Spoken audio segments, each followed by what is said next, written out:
Piave, Adige, Bacchiglione e Brenta, i fiumi del Veneto, una terra d'acqua dolce, acqua bene prezioso che ha legami forti con la storia e la cultura di un territorio, acqua che se non viene regolamentata può lasciare segni profondi.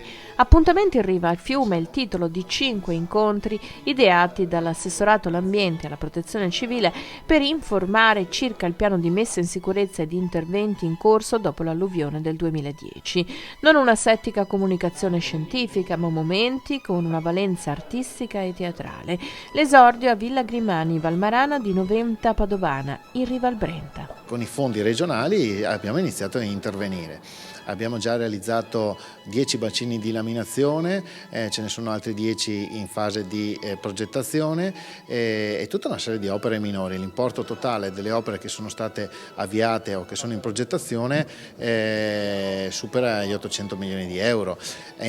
Sono importanti queste serate anche per far capire ai nostri cittadini come vengono spesi i loro soldi, perché questi interventi non vengono fatti nei centri urbani, vengono fatti nelle zone disabitate, ma sono fondamentali per garantire la sicurezza dei centri urbani e quindi è importante che i cittadini sappiano che la Regione ha le idee chiare, la Regione sta intervenendo e la Regione continuerà a intervenire. Come dice il professor Del Paos, non sono opere che possono essere terminate nel giro di 2 o 3 anni. Lui parla di 30 anni seguendo un percorso lungo ma costante. Ecco, questo è il percorso che noi abbiamo intrapreso e che vogliamo portare a termine. Un modo nuovo che sicuramente sarà di impressione anche per il pubblico.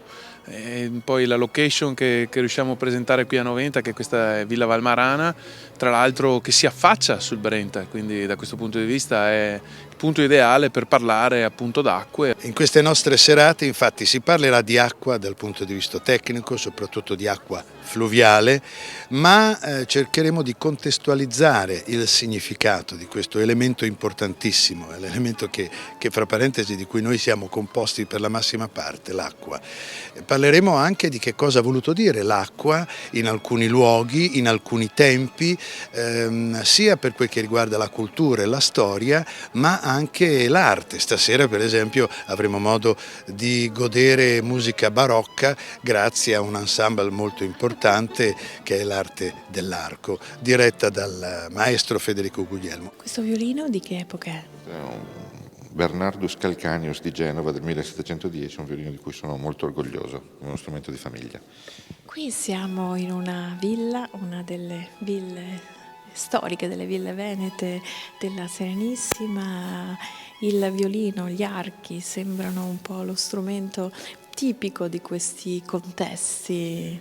È una meraviglia suonare in questi luoghi, proprio sembra che ci sia una proiezione naturale del suono attraverso gli ambienti, è una cosa unica.